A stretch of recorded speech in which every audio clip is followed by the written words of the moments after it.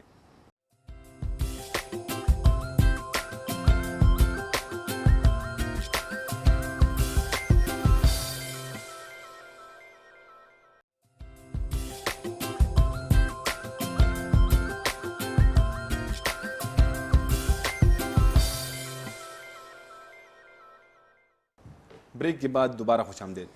Doctor Akhtar Ali Shah صاحب، break سے پہلے ہم عامر رانا صاحب سے بات کر رہے تھے تو اس نے 3-4 پوائنٹس اٹھائے.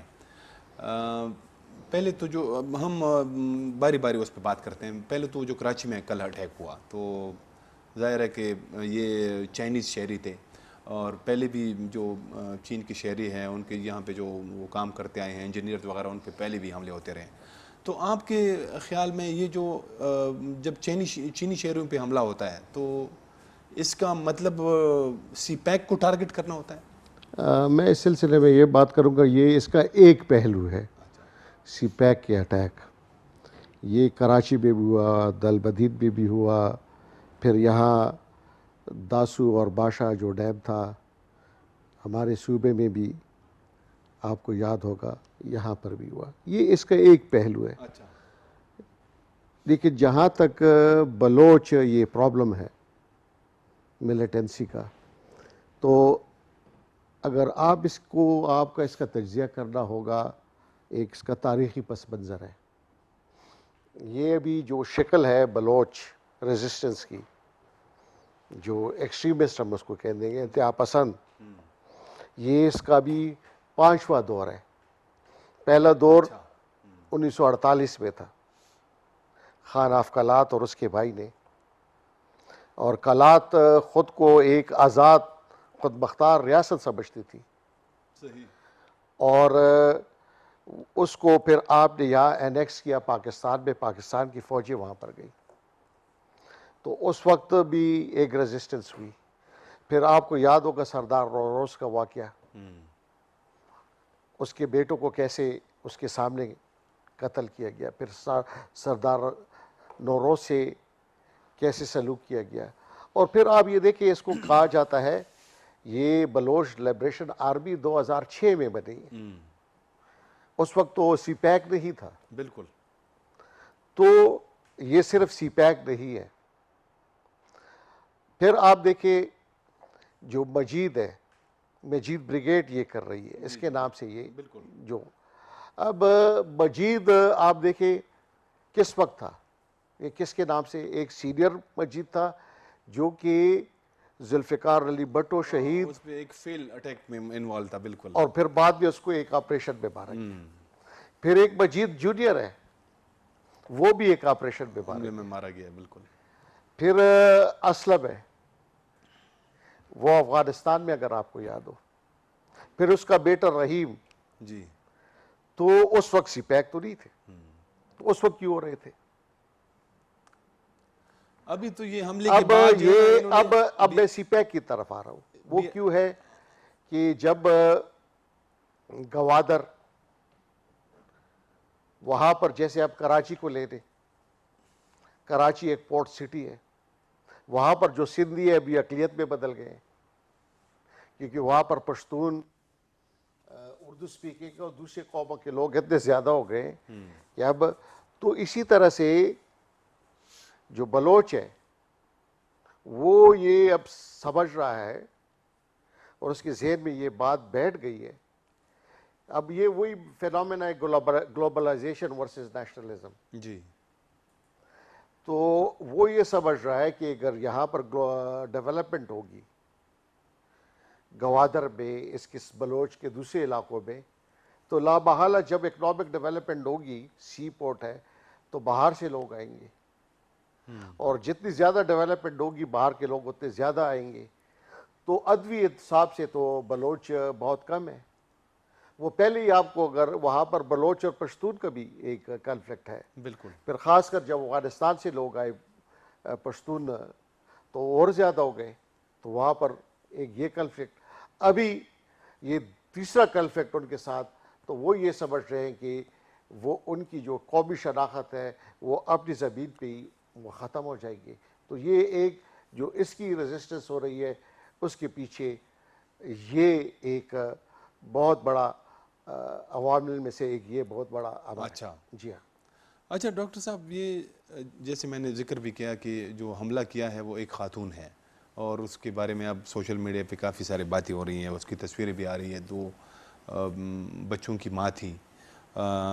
اس کے علاوہ وہ ایم اے کی ڈگری تو اس نے حاصل کی تھی، زولوجی بھی کی ہے، بالکل، MPhil بھی اور کر ایم رہی فل بھی جو ہے نا وہ کر رہی تھی. تو اور اس کے خاندان میں ایسا کوئی ایشو بھی نہیں تھا کہ اگر کوئی مسنگ پرسن ہے یا جو بھی ہے. تو آپ اس کو کیسے دیکھ رہے ہیں کہ یہ اب اس طرح کی میریڈ ایک خاتون، نوجوان بھی نہیں تھی، وہ جیسے اس کے کوئی مسئلہ بھی نہیں تھا، وہ اس طرف آ رہی ہے؟ میں آپ کو یہ کہوں گا خاص کر جو سیکولر اور ایتھنک اس قسم کی نیشنلزم ہے، تو جنرلی یہ پڑھے لکھے لوگ ہی، اور خاص کر بلوچستان میں جو اس کی لیڈنگ رول ہے وہ بلوچ اسٹوڈنٹ فیڈریشن کے پاس رہا ہے. جی. اور ان کی ایک زمانے میں خصوصاً آبیاری جو ہے وہ مارکسسٹ آئیڈیالوجی کے ساتھ ہوئی ہے. بی ایس او جو تھا، بی ایس او، اور یہ خاتون خود بھی بی ایس او میں تھی. بی ایس او کی بڑی ایکٹیو ممبر رہی ہے. اور اس کو کہا بھی گیا، یہ 2 سال سے اس کو کہا بھی گیا کہ تم وڈرا کر سکتے ہو. اچھا. لیکن اس کی وہ میں یہ کہوں گا کہ شاید وہ مناسب لفظ ہے نہیں ہے، لیکن اپنی جو اس کی نظریات ہے اس کے ساتھ جو کمٹمنٹ ہے، اس سے کہا کہ نہیں، اس کو کہا کہ تمہارے 2 بچے ہیں، تم نے یہ نہیں کرنا، کوئی اور کر لے گا. لیکن اب ایک تو ہم اس کو ٹیکٹیکل لیول سے دیکھنا ہوتا ہے کہ آپ نے ایک گروہ ہے، 2-3 بندے ہیں، ان کو آپ نے پکڑ لیا، اڑا دیا. جیسے میں نے تسلسل سے کہا کہ کتنے لوگ مجید بریگیڈ کے جن کے نام پہ وہ 2 لوگ مارے گئے تھے. پھر اب جس نے یہ بنایا تھا شروع میں، اسلم کی میں نے بات کی، اس کی بیٹی کی بات کی، تمام. جی. لیکن اس کے باوجود واقعات میں رکنے کا نام نہیں ہے. تو آپ وہ ڈائنامکس بھی دیکھنی پڑیں گی کہ وہ ڈائنامکس کیا ہے جس کی وجہ سے وہاں پر یہ شورش برپا ہو گئی ہے. ان کو ایڈریس کرنا ہوگا. تو اگر یہ خاتون نہیں ہوگی، کل دوسری کوئی ہوتی. تو وہ محرکات ان پہ اب غور کرنا چاہیے کہ وہ کیا ہے، ان کو اب کیسے ایڈریس کریں گے. ٹھیک. یہ اسی طرف میں آ رہا تھا کہ اب لیلا خالد آپ کی میں بلوچ، اب دیکھیں نا، یہ صرف یہاں پر انوکھا واقعہ نہیں. انہوں نے تامل ٹائیگر کا ذکر کیا. تامل ٹائیگر تھے، دوسرے تھے. اب تامل کو سب سے زیادہ فائنینسنگ کدھر سے ہوتی تھی؟ ان کے لوگ باہر بہت زیادہ تھے، وہی سب سے زیادہ فائنینسنگ کرتے تھے. وہ بھی تمام پڑھے لکھے، وہاں بھی لٹریسی لیول بہت زیادہ. سب سے زیادہ فلمیں تامل کی بنتی ہیں. پھر آپ دیکھیے پی ایل او کا جو فینومینا تھا، جی، پیلسٹینین لبریشن آرگنائزیشن، پھر اس کی بعد میں وہاں سے جکرنیلی تو یہ حماس سوسائڈ نے. اٹیک شروع ہوئے تو نا اب فلسطین میں PLO سب سے سے. وہ عرب میں سب سے زیادہ پڑھے لکھے تو فلسطینین ہیں. بالکل. اور لیلا خالد آپ کو یاد ہے کہ اس نے جہاز جو اغوا کیا تھا وہ بھی پڑھی لکھی خاتون تھی. تو اس قسم کی اس میں اکثر پڑھے لکھے لوگ یا آئیڈیالوجیکل لوگ نظریات کی بنیاد پر جو اپنے ایکٹس کو ریشنلائز کرتے ہیں، وہ یہی آئیڈیالوجیکل ان کی پھر ڈائمینشنز ہوتی ہیں. اچھا شاہ صاحب، یہ جب ٹی ٹی پی کے ساتھ ہم اگر کسی معاملے کو سیٹل کرنے کی کوشش کرتے ہیں تو یہاں پہ بات کی جاتی ہے کہ مذاکرات کیے جائیں، جیسے ان کے ساتھ مذاکرات ہوئے بھی. ہم ٹی ٹی پی کی ایشو پہ آئیں گے، لیکن میں پہلے یہ بلوچ شدت پسندوں کے ساتھ ہم اس معاملے کو ہم کیسے حل کر سکتے ہیں؟ کیونکہ اب تو جو ہے نا یہ ان کے اٹیکس بہت بڑھ رہے ہیں. یہ جو اب کیج اور اس میں نوشکی میں جو اٹیک ہوئے تھے 2-3 مہینے پہلے، اس میں بھی بڑا نقصان ہوا تھا ہماری فوج کا. تو ان کے ساتھ یہ معاملات کیسے حل ہوں گے؟ پہلے تو ہمیں یہ دیکھنا چاہیے کہ ان میں یہ احساس محرومی کیوں ہے.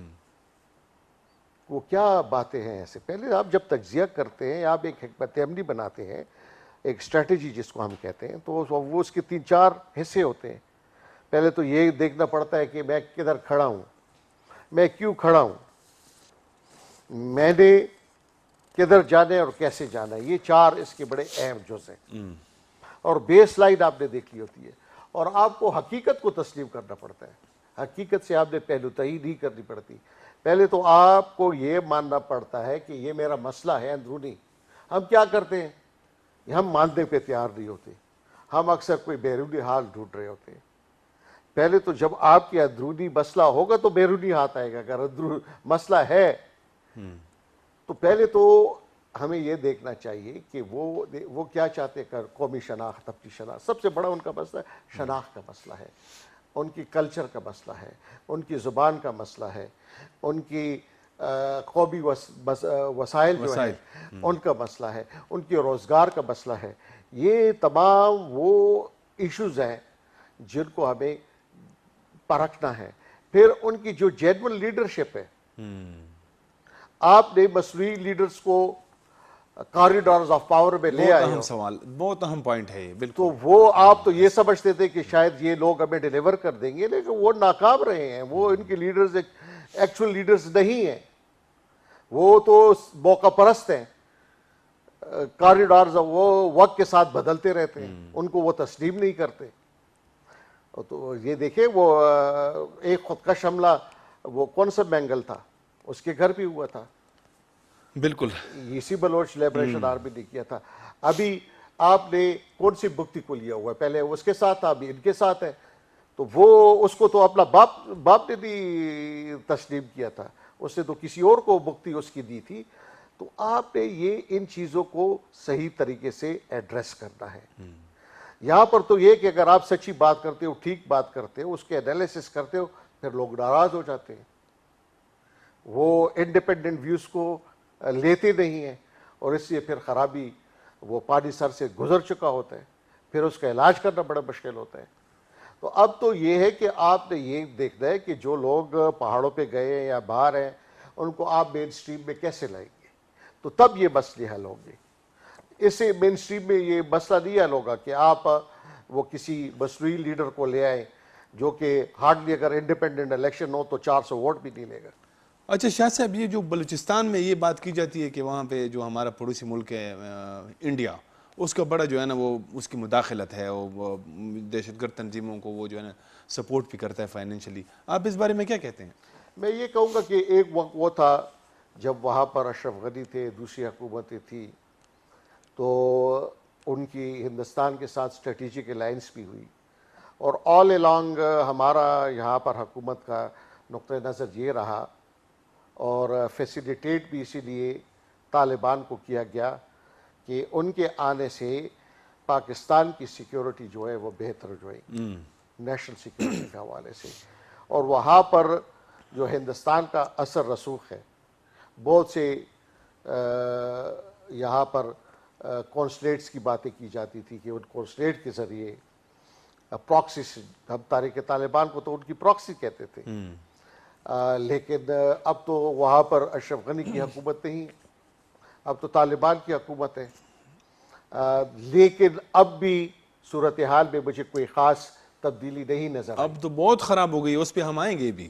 تو میں یہ کہوں گا کہ میں تو اس بات کا حامی ہوں کہ ہمیں یہ تسلیم کرنا ہوگا کہ یہ ہمارا اپنا مسئلہ ہے، ہم نے اس کو خود ٹھیک کرنا ہے اور اپنی حکمت اپنی بنانی ہے.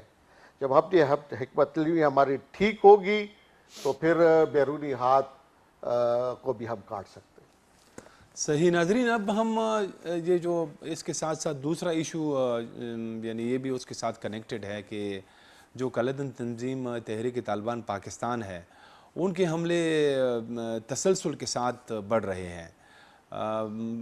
پچھلی تقریباً 7-7.5 ماہ میں جب سے امارت اسلامی یا افغان طالبان کابل پہ قابض ہوئی ہے، 15 اگست کو وہ کابل میں داخل ہوئے اور 7 ستمبر کو انہوں نے اپنی عبوری حکومت کا اعلان کیا.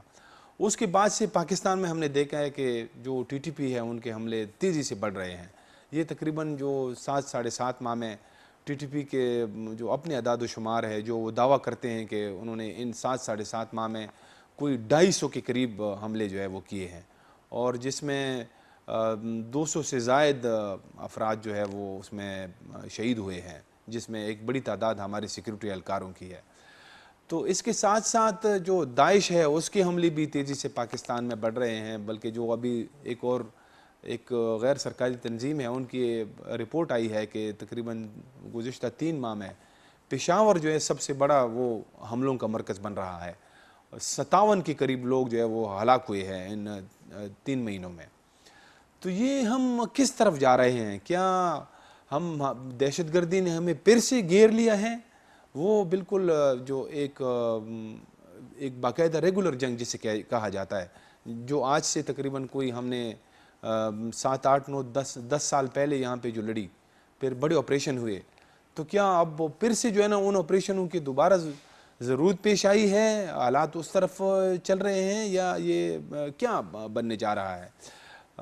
اس پہ ہم بات کریں گے، لیکن اس سے پہلے ہم ایک بریک لیتے ہیں۔ بریک کے بعد دوبارہ آئیں گے تو شاہ صاحب کے ساتھ اس پہ گفتگو کریں گے، ہمارے ساتھ رہیں۔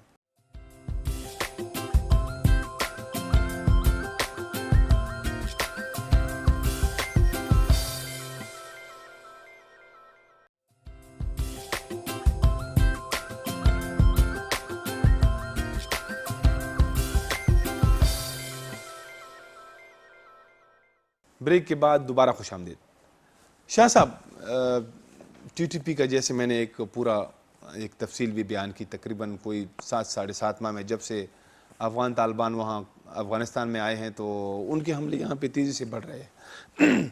تو اب تو بالکل ایک ایسی صورتحال بن گئی ہے کہ جیسے بلوچ شدت پسند بھی حملہ کر رہے ہیں، ٹی ٹی پی بھی حملہ آور ہے، داعش بھی ہے۔ تو کیا ہم پھر سے جو ہے نا ہمیں وہ جو ایک دہشت گردی کی جنگ ہے اس نے ہمیں پھر سے گھیر لیا ہے؟ آپ اگر اب تقابلی جائزہ کریں اس سال کا پچھلے سال، تو یقیناً اعداد و شمار کے حوالے سے یہ حملے کافی تیز ہو گئے، اور خاص کر یہ پچھلے مہینے میں تو ہمارے خاص کر سیکیورٹی فورسز کے بہت سے جوان تواتر کے ساتھ شہید ہوتے رہے ہیں۔ جی، اس میں پولیس کے بھی ہیں، اور اس میں اور ساتھ ساتھ اب خبریں یہ بھی آ رہی ہیں کہ وہ سلسلہ پھر شروع ہو گیا ہے جو کہ یہاں پر صاحب ثروت تجارت پیشہ جو امپورٹ ایکسپورٹ کا کاروبار کر رہے ہیں، لاجسٹکس کا کر رہے ہیں، ان کو خطوط بھی آ رہے ہیں اور ان کو ٹیلی فونز بھی آ رہے ہیں۔ بتے کی کالیں وغیرہ تو آ رہی اس ہیں، کو وہ چندے کا نام دیتے ہیں لیکن ہے تو وہ بتا، کیونکہ آپ کی مرضی کے خلاف ہے۔ تو وہ سلسلے پھر شروع ہو گئے۔ تو یہ اس بات کی نشاندہی بھی ہے کہ اب ہمیں 2 تنظیمیں خصوصاً مذہبی جو بلوچ کے علاوہ جو ہیں، ایک طرف داعش ہے اور دوسری طرف تحریک طالبان پاکستان ہے، جی جی، یہ 2 ان کی طرف سے ہمیں اس وقت خطرہ ہے اور یہی حملے کر رہے ہیں۔ ایک وقت تھا کہ ہم نے ایک مذاکرات کا سلسلہ بھی شروع کیا تھا، جی لیکن اس میں بعض مطالبات ایسے آئے جیسے کہ انہوں نے کہا کہ قبائلی علاقے جو ابھی ضم ہو گئے ان کو واپس پرانے سٹیٹس میں جی، لے جایا جائے، اور نفاذ شریعت کی انہوں نے باتیں کی، اور پھر یہ کہ انہیں اسلحہ لینے کی اور اس قسم کی، جس پر کہ حکومت پھر متفق ہوئی، کیونکہ پھر بہت بڑی نکتہ چینی بھی شروع ہوئی اور سپریم کورٹ میں بھی یہ بات کی گئی کہ یہ تو ڈاکومنٹ آف سرنڈر ہے۔ جی، تو وہ بات آگے نہ بڑھ سکی، اور مولوی نور مسعود جو ان کے امیر ہیں، مفتی نور ولی مسعود، ہاں، تو انہوں نے باقاعدہ ایک آڈیو پیغام کے ذریعے کہا کہ بھئی وہ معاہدہ ختم ہو گیا، اور اس کے بعد آپ دیکھ رہے ہیں کہ اس میں ایک تیزی آئی، بالکل، اور یہ کوچہ رسالدار کا جو واقعہ ہوا اس کی ذمہ داری داعش نے قبول داعش نے قبول کی۔ بالکل، تو اب بات یہ ہے کہ یہ تمام تنظیمیں، آیا یہ سوچ جب یہ تنظیمیں بنی ہے تو اس وقت کی ہے کہ یہ پہلے کی ہے؟ آپ اگر ان کی ساخت پہ غور کریں، تحریک طالبان یہ ایک چھتری تھی، اس کی چھتری تھی جو پہلے سے یہاں پر آپ کی فرقہ وارانہ تنظیمیں تھی جیسے صفائے صحابہ، پھر اس کی جو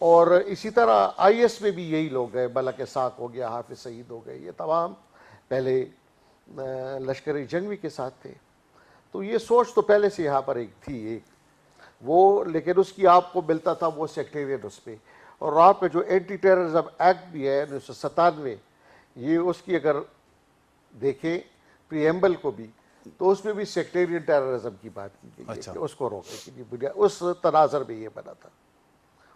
تو اب بات یہ ہے کہ یہ اس بات کی نشاندہی بھی ہے جو یہ حملے ہو رہے ہیں کہ ان کو محفوظ پناہ گاہیں حاصل ہیں جہاں پر وہ، اور وہاں پر بھی حاصل ہے، اور آپ کو ان کو پھر اس معاشرے کے اندر ہمارے بھی کافی سپیس ملا ہوا ہے کہ وہ ریکروٹمنٹ بھی کر رہے ہیں، اپنا لٹریچر بھی تقسیم کر رہے ہیں. ان کے سیل ہیں جن کے ساتھ ان کے کانٹیکٹس رہتے ہیں، کیونکہ اگر ایک ٹارگٹ پہ جانا ہے تو کوئی تو ان کی نشاندہی کرتا ہے نا اس جی کو. کہیں تو وہ ٹھہرتا ہوگا یہاں پر، تب وہ اپنے ہدف کے پاس پہنچتا ہے.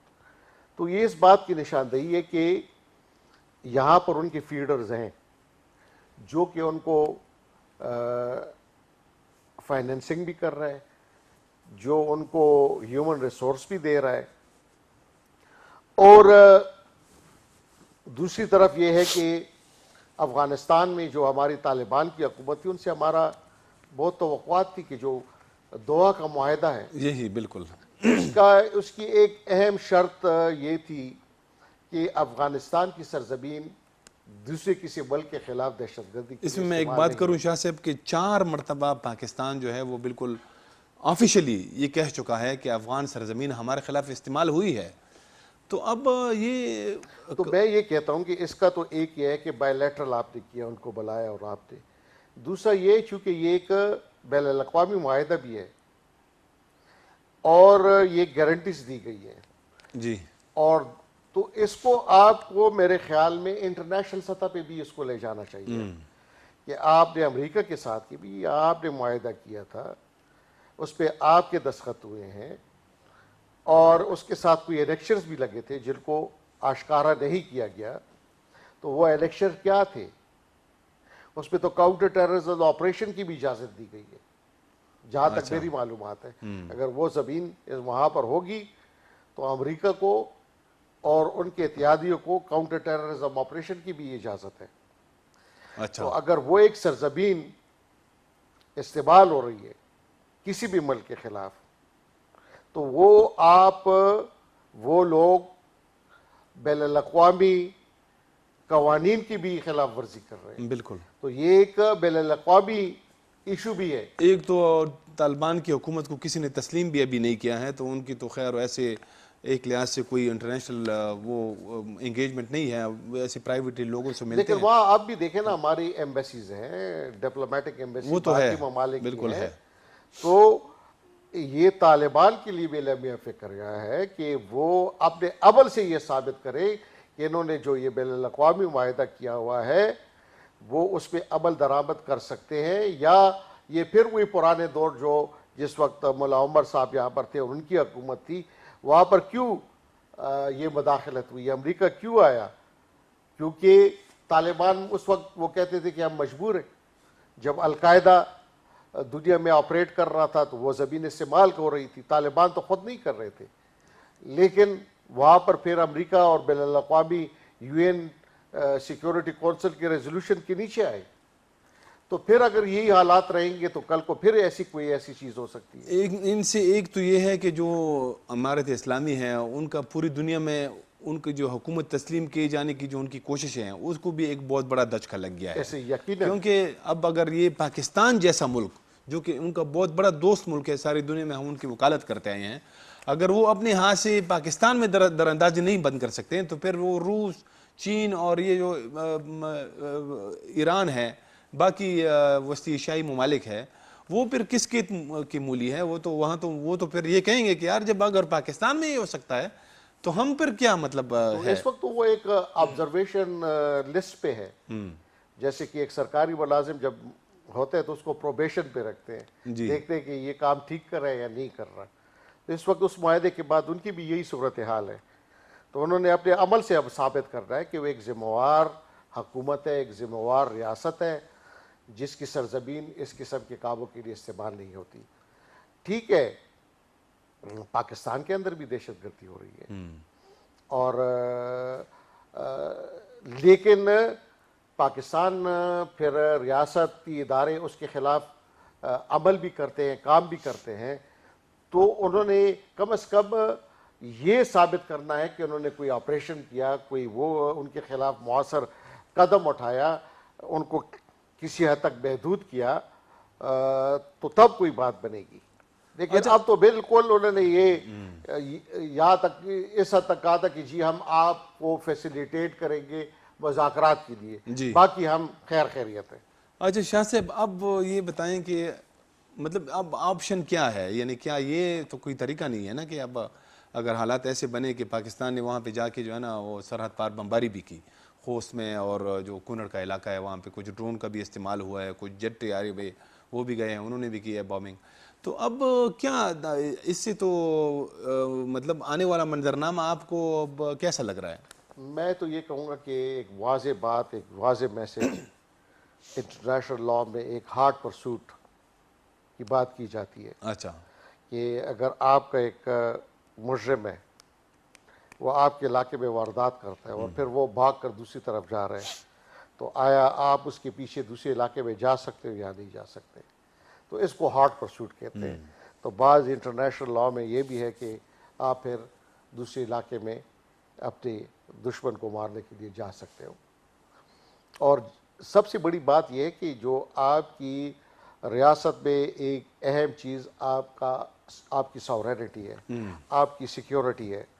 تو اگر آپ کی ساورینٹی اور آپ کی سیکیورٹی پر حملے ہو رہے ہوں کسی بھی جگہ سے، کسی بھی زمین سے، تو پھر تو وہ ریاستیں اپنی سیکیورٹی کو محفوظ کرنے کے لیے، اپنی ساورینٹی کو محفوظ کرنے کے لیے پھر اسی علاقے میں جنگ کے لیے بھی جا سکتی ہیں.